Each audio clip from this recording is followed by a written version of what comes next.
Hello guys, welcome to another video in my channel. अभी हम जिस मैच के बारे में बात करने वाले हैं वो है कल सुबह को होने जाने वाला वुमेन्स फर्स्ट मैच का मैच, जो कि होने जा रहा है कैंटरबरी मैजिशियन और ऑकलैंड हार्ट्स के बीच में।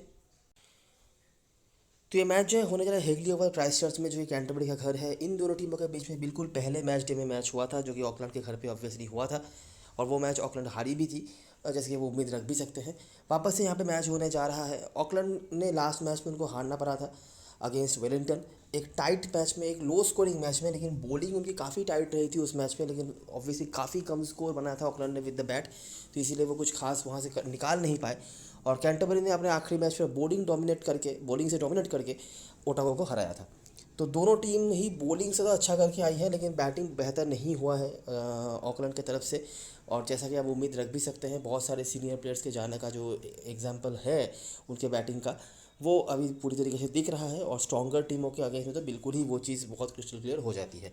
बॉलिंग फिर भी मैं कहूँगा ठीक ठाक रही है। अगर आप वेलिंगटन जैसे टीम को 96 के टारगेट पे भी टफ कंपटीशन दे रहे हो, तब आपकी बॉलिंग अच्छी है। लेकिन थोड़ा बहुत फाइट करने के लिए बैटिंग से भी आपको स्कोर तो बनाने पड़ेंगे। 95 96 के स्कोर से ऐसे ऐसा कुछ स्कोर उन्होंने बनाया था लास्ट मैच में, इससे तो फाइट होता नहीं है। तो देखते हैं कि इस मैच में हमारे लिए क्या क्या चीज़ें हैं। सुपर मैच के लास्ट कुछ मैचेस डेज हमारे लिए उतने अच्छे नहीं गए हैं। परसेंटेज टीम्स या परसेंटेज प्लेयर्स बहुत ज़्यादा चले हैं। आज के मैच में भी अगर आप नोटिस करोगे तो वो बिल्कुल अनएक्सपेक्टेडली नॉर्दर्न डिशेस हार गई, और एक स्टार स्टडेड बॉलिंग लाइनअप के साथ वो हार गया, जहाँ पर सैंटनर, साउदी, वैगनर, कोगलैंड जैसे इंटरनेशनल कैलिबर के बॉलर्स थे, उसके बावजूद भी हार गए। हालांकि मुझे लगता है अगर आपने डफी को ट्राई किया होगा, मैंने हाइप तो नहीं किया था, लेकिन उनके रिकॉर्ड से मैंने बताया था डफी हाईएस्ट विकेट टेकर है इस फिक्चर में। तो उन्होंने वो काम करके दिखाया, और वही मेरे ख्याल से एक चेंजिंग फैक्टर के तौर पर सामने आए हैं किसी फॉर्मेट में। तो अगर आपने उनको ट्राई किया होगा, तब शायद आपके लिए रिजल्ट अच्छे गए भी होंगे, नहीं तो ऑब्वियसली अच्छा नहीं गया है। और आखिरी एक दो मैच डेज उतने अच्छे नहीं गए हैं। देखते हैं यहाँ पर हम कम बैक कर पाते हैं या नहीं। तो स्टार्ट करते हैं इस मैच की एनालिसिस। ये मैच होने जा रहा है हेगली ओवल क्राइस्टचर्च में। वेदर यहाँ पर क्लियर है, दिक्कत वाली बात नहीं है। आखिरी 5 मैचों की अगर हम बात करें तो कंपिटिटिव रहा है ये फिक्सचर। 3-2 से आगे चल रही है कैंटरबरी की टीम। देखते हैं जब ये दोनों टीमें आमने सामने हुई हैं आखिरी 5 मैचेस में, तो हमें क्या क्या चीज़ देखने मिल रहा है। हम स्टार्ट कर रहे हैं यहाँ से। 2 साल पुराना मैच है, ऑकलैंड के घर पे ये मैच हुआ था। ऑकलैंड ने बना था 135। करंट स्क्वाड में कोई भी नहीं है जिन्होंने स्कोर्स बनाए होंगे, लेकिन ताहू की बॉलिंग रही है। ताहू ने लास्ट मैच में 3 विकेट निकाले हुए थे, और जो बॉलिंग डोमिनेशन की मैं बात कर रहा था अभी ओटागो के अगेंस्ट में, वो उन्होंने लीड किया था। बाकी मक्का का 1 विकेट। मक्का बीच में कुछ मैचेस खेले नहीं है, लेकिन जब उन्होंने लास्ट यहाँ पे खेला था इस टीम के अगेंस्ट में, उनका परफॉर्मेंस अच्छा था। और लास्ट मैच भी जो हुआ था इस सीज़न का, जो पहला मैच था और ओवरऑल लास्ट मैच था, जो मैं दिखाऊंगा अभी अभी, वहाँ पे भी मक्का ने बहुत अच्छा परफॉर्म करा था। बाकी यहाँ पे 134 कैंटरबरी ने बना दिया था आखिरी बॉल पे जाके। नहीं बना पाए थे आखिरी बॉल पे जाके, और यहाँ पे ऑकलैंड की टीम जीत गई थी। मॉली पेनफोल्ड आपको दिख जाते हैं इस फिक्चर में। मॉली पेनफोल्ड और जोजी पेनफोल्ड, दोनों ही पेनफोल्ड के परफॉर्मेंस अच्छे रहे हैं। जिनको जब खेलने का मौका मिला है उन्होंने परफॉर्म करा है। आगे भी हम देखेंगे इस चीज़ को। और मक्का का यहाँ पे कुछ परफॉर्मेंस है बैटिंग से भी। अगला मैच और पहला मैच जो क्राइस्टचर्च में हुआ, इस बार ऑकलैंड ने बनाया था 131 रन। वैसा ही स्कोर था जो पिछले मैच में आपने देखा। बैटिंग में से आपको गेज और शारी के स्कोर देखने मिल जाते हैं। बॉलरों में से सैवेज जो कि अवेलेबल नहीं है, लेकिन ताहू रिपीट हो रही है। सिमंस इस नाम को नोटिस करना। आपको याद होगा जो पहला मैच हमने कवर करा था, अगर नहीं याद है मैं रिमाइंड करवा देता हूँ। जो पहला मैच हुआ था इस सीजन का, हमने कवर जो करा था, वहाँ पर हमने बताया हुआ था Simmons percentage captain vice captain भी थे थोड़ा बहुत, और लॉजिकल भी वाइस कैप्टन किसी के लिए बहुत अच्छे ऑप्शन है। और उन्होंने वहाँ पे 3 विकेट भी निकाला था, और ओवरऑल भी इस फिक्चर में इनके रिकॉर्ड्स अच्छे रहते हैं। तो सिमॉन्स का यहाँ पे 2 विकेट्स हैं। कैंटरबरी वापस से चेज नहीं कर पाई, वो पीछे रह गई। कॉक्स, मैक्के के फिर से यहाँ पे स्कोर्स हैं, और सैवेज जो कि अवेलेबल नहीं है। बाकी बॉलर में से मॉली पेनफोल्ड आपको फिर से दिख रही हैं, हक्कर नहीं खेल रही हैं, और जोनास का 1 विकेट। इस मैच से मेजर परफॉर्मर्स के तौर पे हमारे हमारे पास ज़्यादा कुछ नहीं है, ठीक है। 20-25 बनाने वाले रन्स, एक 34 का स्कोरर जो है कॉक्स के रूप में, और बाकी एक आध विकेट निकालने वाले प्लेयर्स। लेकिन कैंटरबरी दोनों ही मैच पर थोड़ा पीछे रह गई बैटिंग से। ऑकलैंड ने बहुत बढ़िया बैटिंग तो नहीं करी, लेकिन रन रोकने में सक्षम रहे उनके बॉलर्स, और वो मैच जीत गए। अगला मैच और दूसरा मैच जो क्राइस्टचर्च में हो रहा है, इस बार भी ऑकलैंड ने डिसेंट बल्लेबाजी कर दी थी, और पिछले 2 मैचेस से यहाँ पे उन्होंने ज़्यादा रन बनाए, लेकिन वो जीत नहीं पाए। लेकिन शशि शारी का स्कोर आपको वापस से देखने मिल जा रहा है। आर्मस्ट्रॉन्ग जो पहले तो बॉलिंग भी कराते थे, अभी बॉलिंग तो दूर की बात, बैटिंग भी बहुत नीचे मिल रही है इनको। 16 स्कोर्स इनके हैं। ताहू सुलेमान फिर से इनका नाम आ गया है। कैंटरबरी ने इस बार चेज़ कर लिया, वो भी 1 ओवर रहते। कॉक्स और ह्यूजेस के कुछ स्कोर्स आपको दिख जाते हैं। बाकी यहाँ पे जॉजी पेनफोर्ड खेली थी उन्होंने, और इन्होंने 1 विकेट निकाला। मेजर परफॉर्मर्स में से सारी आपको ऑब्वियसली दिख जाती है जिनके परफॉर्मेंस है, और इनके भी इस फिक्चर में थोड़े बहुत नाम आपको दिख जाते हैं। बाकी आर्मस्ट्रॉन्ग के कुछ स्कोर्स हैं, और बाकी करंट स्क्वाड में कोई अवेलेबल नहीं है। पिछले सीजन का जो लास्ट मैच हुआ था ऑकलैंड में, इस बार भी हमें 130 के ऊपर स्कोर बनाते हुए दिख रही है कैंटरबरी की टीम। कॉक्स का नाम भी कई बार आ चुका है इस फिक्चर में, 20-25 की है बात कर रहा हूँ, बहुत तो ज़्यादा नहीं लेकिन है स्कोर्स। और मॉली पेनफोर्ड इस बार खेली थी, उन्होंने 2 विकेट निकाल लिए। ऑकलैंड इस बार खास कुछ बैटिंग वो नहीं कर पाए, और ये फिक्चर लो स्कोरिंग तो नहीं रहा था इसके पहले तक। ये इनिंग्स ऐसा रहा जहाँ पे काफ़ी कम स्कोर बने, नहीं जो 130+ बन रहा था स्कोर। इतना कंसिस्टेंटली किसी फिक्चर में हम नहीं बनते हुए देखते हैं इस फॉर्मेट में कि 130 के प्लस जो है वुमेन क्रिकेट में बना रहे हैं कोई टीम, लेकिन यहाँ पे है। बाकी बेल आर्मस्ट्रॉन्ग के स्कोर्स हैं। बॉलरों में से सुलिवान मिसी बैंक्स बॉलिंग नहीं करा रही है, पता नहीं क्यों, उनका क्या इशू है। वो खिला अगर जा भी रहा है तब भी वो बॉलिंग नहीं करा रही है। और एस्पसन का 1 विकेट। लास्ट मैच जो हुआ था, जो इस सीजन का पहला मैच भी था, ऑकलैंड में ही हुआ था। इस बार फिर से हमने उसी तरीके का मैच देखा, सेम तरीके। देखो यहाँ पे 137 फॉर 8, यहाँ पे 127 फॉर 8, यहाँ पे बना था 110, यहाँ पे बना है 116 ऑकलैंड में। सेम तरीके का मैच हुआ। इस बार केट एंडरसन ने रन बनाए, कॉक्स, डीन के कुछ स्कोर से, मैक्के के स्कोर से। केट एंडरसन का उतना अच्छा रिकॉर्ड नहीं रहता है ऑकलैंड के अगेंस्ट में, मैंने बताया हुआ था लास्ट मैच डे में भी कि ये ऑकलैंड के अगेंस्ट में उतने अच्छे रिकॉर्ड्स नहीं होते हैं। ना सिर्फ जब ये कैंटरबरी की टीम में आई है, जब वो नॉर्दर्न डिस्ट्रिक्ट से होकर भी खेलती थी तब भी नहीं। आपने नोटिस करी होगी पिछले सीजन में एक भी मैच में रन नहीं था। इस सीजन में जो 25 रन उन्होंने बनाए, 100 के स्ट्राइक रेट से बनाया था, ज़्यादा कुछ मतलब बहुत अच्छा बल्लेबाजी वो नहीं किया। वो तो एनीवेज तेज़ नहीं खेलती है, लेकिन यहाँ पे स्ट्रगल भी उनका था। और पहले जब बड़े बड़े बॉलर्स हुआ करते थे, जैसे कि हटलस्टोन हो गए, केली हो गए, तो ये बॉलर्स के अगेंस्ट में इन्होंने और भी स्ट्रगल किया है। लेकिन अभी वो बॉलर्स नहीं, थोड़े बहुत आंसर उन्होंने बनाए हैं। ऑब्वियसली टीम में तो रखना है इनको, क्योंकि ये बॉलिंग भी करा लेती है कभी कभी, लेकिन उतना अच्छा परफॉर्मेंस इनका नहीं रहता है जो मैं कहना चाहता हूँ। लेकिन कॉक्स का नाम हमने कई बार देखा है, मैक्के वगैरह तो है। बाकी बाउडन ने यहाँ पे 4 विकेट्स निकाल के रखे हुए थे। जासवाल और जॉसी पेनफॉल्ड यहाँ पे खेली। हर एक पेनफॉल्ड का नाम यहाँ पे आया है, जो भी पेनफॉल्ड खेल रही है परफॉर्म करा है। ऑकलैंड की बैटिंग अच्छी नहीं रही। शशि शारी एक और नाम जिनका हमने नोटिस करा है, इनके बड़े स्कोर भी हैं इस फिक्चर में। बाकी कैप्टन, बाउडन और जॉर्जिस बेनफॉल की बैटिंग से भी कंट्रीब्यूशन से, और सुलिवान इनका हमने बॉलिंग परफॉर्मेंस देखा है इस फिक्चर में। 2 या 3 बार मेरे ख्याल से उन्होंने 3-4 विकेट करके निकाल के रखे हुए हैं। मैक्के, सैवेज और एस्मसन के भी विकेट्स यहाँ पे थे। तो जो चीज़ हम नोटिस कर सकते हैं, पहले 2 मैच में हमने ऑकलैंड को जीतते हुए देखा, ठीक है। उसका रीज़न ये था कि इन्होंने बॉलिंग से रोक दिया था सामने वाली टीम को कम स्कोर पे, और चेस करने नहीं दिया था। यहाँ पे जैसे कि आखिरी गेंद पर जाकर भी कैंटरबरी नहीं जीत पाई थी, और यहाँ पे भी हमने ऐसा ही कुछ देखा। 132 का टारगेट बहुत बड़ा तो नहीं है, लेकिन उन्होंने रोक दिया। लेकिन उसके बाद जो 3 मैचेस हुए हैं, जो 3 मैच लगातार कैंटरबरी जीती है, वहाँ पे कहानी ऐसी रही है कि ऑकलैंड यहाँ पे, हालांकि ये मैच आप कह सकते हैं कि ऑकलैंड ने काफ़ी बढ़िया बल्लेबाजी करी थी, बॉलर्स ने साथ नहीं दिया, वो भी 1 ओवर पहले ही चेज हो गया। लेकिन उसके बाद अगले 2 मैचेस में ऑकलैंड की बैटिंग काफ़ी ख़राब रही, ठीक है। वो ज़रा फाइट बैक भी नहीं कर पाए, जिसके वजह से कैंटरबरी कम, उन्होंने ज़्यादा स्कोर बनाए भी नहीं थे, या फिर मिड रेंज का स्कोर आप कह सकते हैं इस फॉर्मेट के हिसाब से तो। लेकिन कैंटरबरी ने डिफेंड कर लिया। अगर हम ऑकलैंड वाले, कैंटरबरी वाले मैचेस पे फोकस करें, मतलब कल जहाँ पे मैच होने जा रहा है हेगली और क्राइस्टचर्च वाले मैच पे फोकस करें, तो हमें 2 मैचेस मिलेंगे आखिरी 5 पे। पहला मैच अपने को मिल रहा है ये वाला, जो 2022 जनवरी 18 को हुआ था। ऑकलैंड ये मैच जीती थी, 131 रन का स्कोर उन्होंने बनाया था। मेजर परफॉर्मर शारी, जो काफ़ी अच्छे पंट के तौर पे दिख रही हैं, जहाँ पे रेस्ट्रिक्शंस हैं उन साइड्स में तो ये कंसिडर करने वाली ऑप्शन बनती है। बॉलरों में से सिमॉन्स दिखती हैं, बहुत ही इंपॉर्टेंट रोल प्ले कर रही है इस फिक्चर में। ताहू भी कैंटरबरी चेस नहीं कर पाई थी। कॉक्स एक और इंपॉर्टेंट नाम, मैं कह तो चलो होती ही है। बाकी मॉली पेनफोल्ड और जोनास हमें इस फिक्चर से दिखी है। और अगला मैच जो हुआ था क्राइस्टचर्च में, यहाँ पे भी हमें वही 2 नाम दिखे, सुलिवान और ताहू, शारी, इस बार जोजी बेनफोर्ड, कॉक्स, ये कुछ नाम हमें रिपीट होते हुए दिख रहे हैं। तो ये प्लेयर्स बहुत इंपॉर्टेंट ज़्यादा रख रहे हैं। सुलिवान ने आपने नोटिस करी होगी 5 में से 3 बार 2 से ज़्यादा विकेट निकाल के रखे हैं, और 1 आध विकेट भी इनके फिक्चर में है। कॉक्स और शारी के बैटिंग परफॉर्मेंस अपने देखने मिले हैं। ज़्यादा से ज़्यादा शारी का बड़ा स्कोर भी है, कॉक्स के 20-25 करके कंसिस्टेंट स्कोर्स हैं। लास्ट मैच में भी इन दोनों ने कुछ स्कोर्स बनाए थे। ये दोनों उन साइड्स के लिए बहुत इंपॉर्टेंट हो जाते हैं जहाँ पे आपको रेस्ट्रिक्शन होती है, आपको 3 बल्लेबाजी का ऑप्शन लेना पड़ता है। वहाँ पे ये प्लेयर्स इंपॉर्टेंट हो जाते हैं। जहाँ पे रेस्ट्रिक्शन नहीं है वहाँ पे शायद आप नहीं भी लो, ठीक है। और पेनफोल्ड्स का यहाँ पे हमने थोड़ा बहुत देखा है। जॉसी पेनफोल्ड लास्ट मैच खेली थी, उन्होंने बैटिंग बॉलिंग दोनों तरह से कंट्रीब्यूट करा।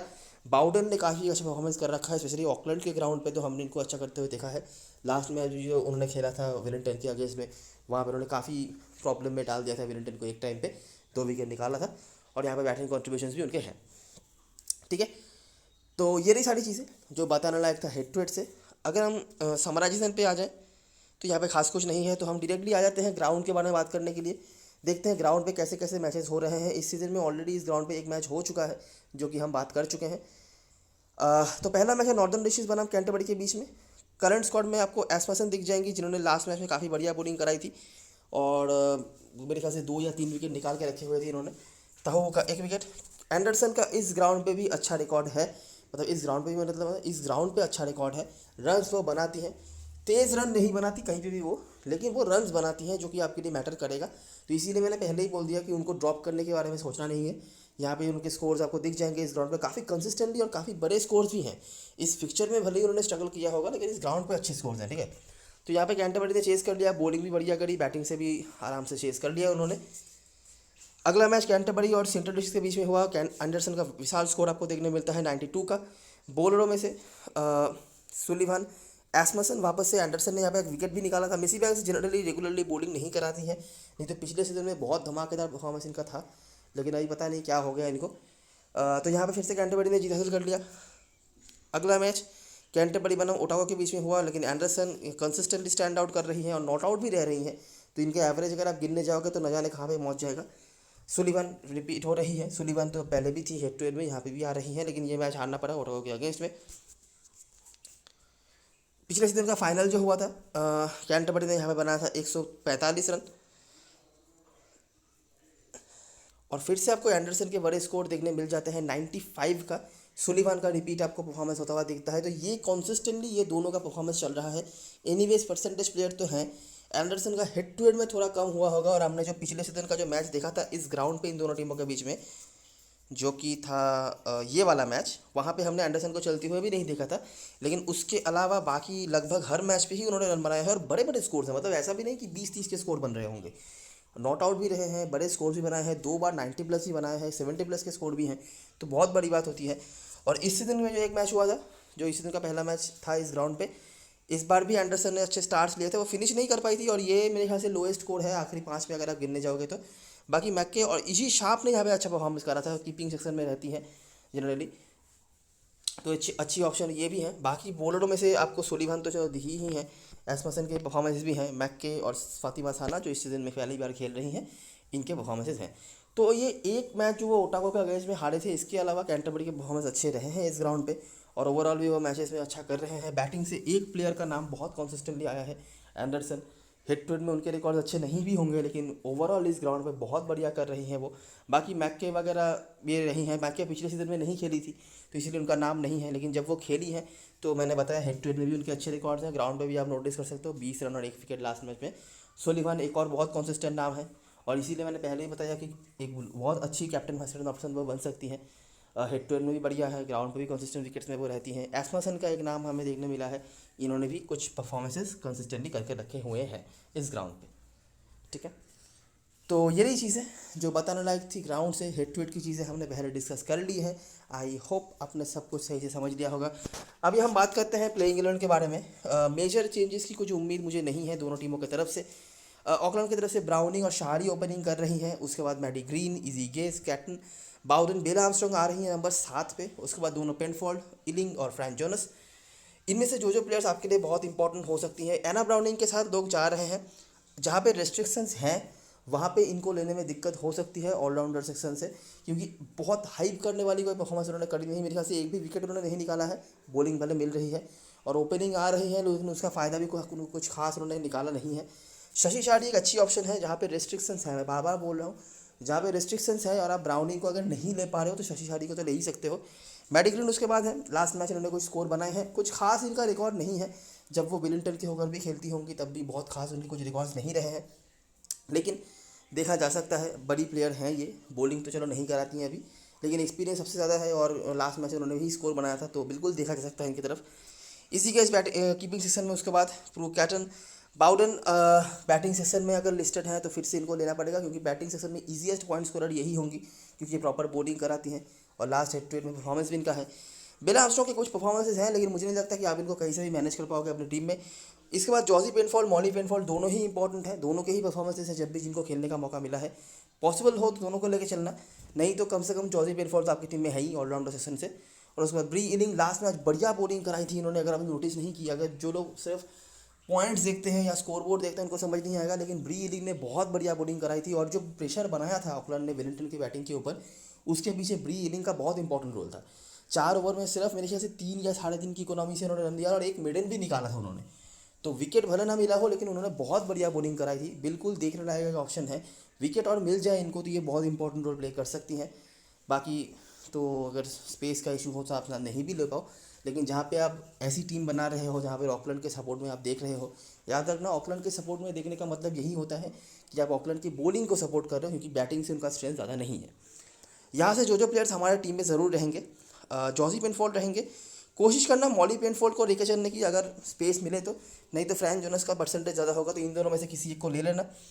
उसके बाद शार्डी और ब्राउनिंग में से जहाँ पे रेस्ट्रिक्शंस हैं वहाँ पे तो आप शार्डी ले ही सकते हो, जहाँ पे रेस्ट्रिक्शन नहीं है वहाँ पे आप ब्राउनिंग को ले सकते हो। मेरा वोट शार्डी की तरफ ज़्यादा होगा क्योंकि उनके कंसिस्टेंटली स्कोर्स आ रहे हैं इस टीम के आगे से। ब्राउनिंग ईजियर पॉइंट स्कोरर है, इसीलिए मैं उनका नाम ले रहा हूँ, नहीं तो परफॉर्मेंस उनका उतना अच्छा नहीं आया है। और बाकी बाउडन, ठीक है। तो 1, इन दोनों में से कोई एक 2, बाउडन 3 और इन दोनों में से कोई एक 4, ये हमारे कोर पे रहेंगे। इसके अलावा हम जिन प्लेयर्स को ऐड करेंगे वो है पहले मैडी ग्रीन, 5वां प्लेयर हमारे लिए। 6ठा प्लेयर पेनफोल्ड और जूनास में से आपने जिसको भी छोड़ा वो आपके लिए 6ठा प्लेयर हो गए। और यहाँ पे अगर आप चाहो तो ब्राउनिंग और शारी में से आपने जिसको छोड़ा उनको कंसिडर कर सकते हो। आपके लिए पंट के तौर पे इलिंग का नाम आता है, इलिंग को कंसिडर आप कर सकते हो अगर आपके पास स्पेस है तो। बात करें कैंटरबरी की तरफ से तो ऑलरेडी जो प्लेयर्स आपकी टीम में आ गए होंगे वो है मैक्के, एंडरसन, सुलिवन और ताहू। ये 4 के रिकॉर्ड्स हैं और ये 4 के परफॉर्मेंसेस भी हैं, तो बिल्कुल हम इन चारों को लेकर चलेंगे। लेकिन अभी बात यह है कि यहाँ पे कुछ प्लेयर्स को और भी ज़्यादा एक्सपोजर मिलता है कैंटरबरी की टीम में, तो इन प्लेयर्स को छोड़ना भी थोड़ा मुश्किल होगा, ठीक है। जैसे कि फातिमा साना और सोफ़ी मोलिन्यू, 4-5 तक ये बैटिंग आ जाती हैं, प्रॉपर बॉलिंग मिल रही है, तो इन दोनों को छोड़ना थोड़ा मुश्किल है। तो कोशिश तो यही करनी है कि इन दोनों को भी हम लेके चलें। जहाँ पे रिस्ट्रिक्शन नहीं है वहाँ पे तो 100% लेके चलना है, जहाँ पे रिस्ट्रिक्शंस हैं वहाँ पे भी शायद आपको इन दोनों को लेके चलना पड़ेगा। और क्यों मैंने ऊपर बताया कि ब्राउनिंग को लेना प्रॉब्लम होगा, समझ रहे हो ना आप, क्योंकि यहाँ पे आपके पास कितने सारे ऑलराउंडर्स है। देखो साना है, मोलिन्यू है, मैक्के हैं, ऊपर से यहाँ पे जॉसी पेनफोल्ड भी हैं, तो इसीलिए ब्राउनिंग को रिस्ट्रिक्शन वाले साइड्स में लेना प्रॉब्लम क्रिएट कर सकता है। इसके अलावा जो ऑप्शंस आपके पास होंगे, एस्मसन बॉलिंग सेक्शन से अच्छी ऑप्शन है, रेस्ट्रिक्शन वाले साइड्स में ज़रूरत पड़े तो इनको देख सकते हो। और इसी शाप कीपिंग सेक्शन में या बैटिंग सेक्शन में जहाँ पे होंगी अच्छी ऑप्शन बन सकती है। लास्ट जो ग्राउंड पे इन्होंने मैच खेला है इन्होंने कुछ रन्स बनाए हैं। बेंच पे ये दोनों होंगी, मुझे नहीं लगता खेलने का मौका मिलेगा। बॉलिंग से तो मुझे लगता नहीं ऑकलैंड कोई छेड़खानी करेगी। लास्ट मैच में बॉलिंग अच्छी रही थी इनकी, बैटिंग में थोड़ा स्ट्रेंथ अगर हो जाता तो बात बन जाती शायद, लेकिन अभी बैटिंग में जो है वही, क्योंकि बहुत सारे इंपॉर्टेंट प्लेयर्स उनके लिए रिटायर्ड हो चुके हैं, तो ज़्यादा कोई ऑप्शन भी उनके पास नहीं होगा। कैप्टन मैच चॉइस की बात करें तो साना और मोलिन्यू के आसपास लोग जा रहे हैं। लास्ट मैच मैक्के ने बॉलिंग नहीं कराया था, अगर आपने नोटिस नहीं करी होगी तो। ओटागो को जो ध्वस्त कर दिया था कैंटरबरी की बॉलिंग ने, वहाँ पे मैक्के ने बॉलिंग नहीं कराया था। साना, मोलिन्यू, ताहू, एस्मसन, सुलिवन, ये 5 इनके बॉलर्स थे, तो वो एक पॉइंट आउट करने वाली बात है। और ये एक चीज़ है जो आप नोटिस कर सकते हो। अभी पता नहीं कि मैक्के का कोई इंजरी है या क्या है, मेरे को कोई नॉलेज नहीं है, लेकिन अगर ऐसा ही सीन रहता है तो मैक्के एक ऑप्शन बनती है जिसपे ऊपर आप रिस्क ले सकते हो, क्योंकि सिर्फ बैटिंग के लिए इतना जैम्ड ऑलराउंडर सेक्शन से किसी को प्लेयर को लेना बहुत मुश्किल होगा, जहाँ पे स्पेशली रेस्ट्रिक्शंस हैं वहाँ पे। लेकिन उनके रिकॉर्ड्स अच्छे हैं, अगर कुछ इन्फॉर्मेशन आपको मिल जाए कि वो बॉलिंग कराएंगी तब तो डेफिनेटली लेना है। और कुछ 1-2 मैच पहले वो बैटिंग भी नहीं आई थी जहाँ पर 5 ओवर का मैच हुआ था, तो क्या चल रहा है इनका समझ नहीं आ रहा। बाकी जो भी है, साना, मोलिन्यू, ये परसेंटेज ज़्यादा इनका है। और मैक्के को लास्ट मैच बॉलिंग ना कराते हुए देख लोग इनके तरफ से थोड़ा थोड़ा हटने भी शुरू कर देंगे। हालांकि लास्ट मैच इन्होंने बैटिंग से बहुत बड़े परफॉर्मेंस करा था।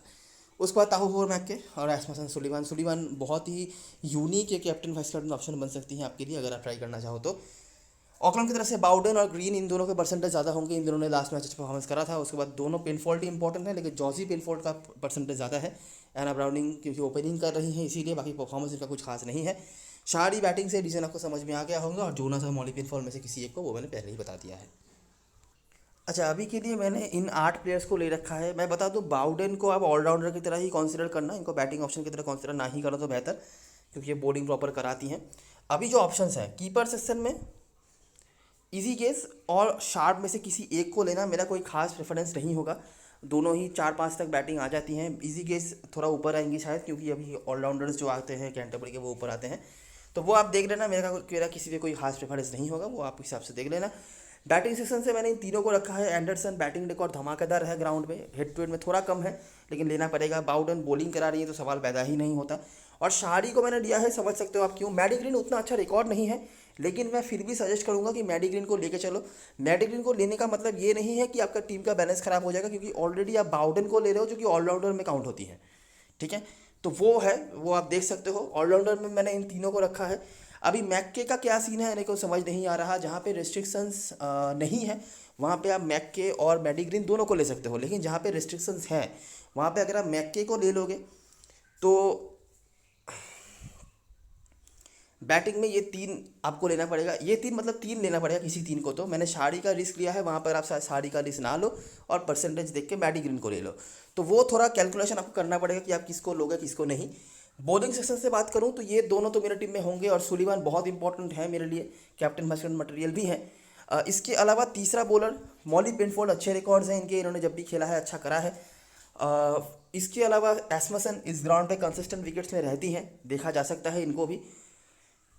और मुझे कोई खास प्रेफरेंस नहीं है। कहीं पे ऐसा टीम बना रहे हो आप जहाँ पे आपको ऑकलैंड के सपोर्ट में चीज़ें दिखनी है, ब्री इलिंग को डेफिनेटली ट्राई करना। लोग परसेंटेज देख के जाते हैं, पॉइंट देख के जाते हैं, स्कोर बोर्ड देख के अगर जाते हैं, लेकिन ब्री इलिंग ने बहुत बढ़िया बॉलिंग कराई थी। ब्री इलिंग का चलने का मतलब यही है कि ऊपर से 1-2 विकेट जल्दी गिरने हैं, ठीक है।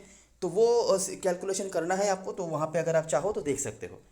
कैप्टन मैक्सवेल चॉइसेस की बात करें, मैक्के अगर बॉलिंग करा लेती तो हमारे लिए इजी कैप्टन चॉइस बन जाती, लेकिन समझ नहीं आ रहा कि ये बॉलिंग कराएंगी या नहीं, ठीक है। तो अभी भी अच्छी ऑप्शन है, क्या पता लास्ट मैच में उनको लगा कि मेरी ज़रूरत नहीं है, बाकी जो उनके प्लेयर्स हैं वो अच्छा कर रहे हैं, बॉलिंग की ज़रूरत नहीं पड़ी तो उन्होंने बॉलिंग नहीं कराई। अभी अगर वो ऐसा सीन है तो अगर इस मैच में बॉलिंग करा सकती हैं, लेकिन कोई गारंटी नहीं है। लेकिन हाँ, अच्छी ऑप्शन अभी भी है। कुछ नहीं समझ आ रहा, रिकॉर्ड्स के साथ जाना चाहते हो तो सुलीवान एक अच्छी ऑप्शन है, रिस्की है लेकिन लॉजिक है। नहीं तो ये जो दोनों ऑलराउंडर्स हैं साना मोलिन्यू, ये कॉम्बिनेशन के साथ भी आप जा सकते हो। और काफ़ी जनता ये कॉम्बिनेशन के साथ जाएगी जब वो देखेंगी लास्ट मैच मैक्के ने बॉलिंग नहीं कराई थी। बाकी लॉजिकली देखना है तो मैक्के सुलीवान बनना चाहिए। मैक्के अगर बॉलिंग ना कराए तो रिस्की बन जाएंगी, इसीलिए मैंने साना और मोलिन्यू ये दोनों प्लेयर्स के बारे में बताया। मोलिन्यू ने पहले मैच में बहुत इंप्रेस किया है, मैंने बताया हुआ था इनके बारे में, बॉलिंग बहुत बढ़िया करी और बैटिंग से भी कुछ रन बनाए थे। साना का स्ट्रगल जरूर रहा है लेकिन पॉइंट तो वो कलेक्ट कर रही हैं, जो मेजर बात है। बैटिंग से बहुत स्ट्रगल रहा है इनका, अगर आप देखोगे बैटिंग तो समझ आएगा आपको, रन्स भले बनाया हो लेकिन पॉइंट दे रही है, जो मेजर आपके लिए बात है फैंटेसी में। इसी के लिए जहाँ पे रेस्ट्रिक्शन नहीं है उन साइड्स में तो आपके पास और भी हाथ आपके खुल जाएंगे, तो वहाँ पे आप और ऑप्शंस को ट्राई कर सकते हो। वहाँ पे आप 4 बैटिंग ऑप्शन भी ले सकते हो, 4 ऑलराउंडर्स को भी ले सकते हो, दिक्कत नहीं है। लेकिन जहाँ पे रेस्ट्रिक्शंस है वहाँ पे वो मैडी ग्रीन या साड़ी में से सिलेक्शन को करना पड़ेगा। तो यही सारी चीज़ें और सारी एनालिसिस। अगर आपको वीडियो पसंद आई हो तो लाइक ज़रूर करना, सब्सक्राइब करना चैनल को, टेलीग्राम चैनल पे ज़रूर ज्वाइन हो जाना, क्योंकि लास्ट मोमेंट पे सारी अपडेट्स वहीं पे आने वाली हैं। तब तक के लिए best luck with this match and go.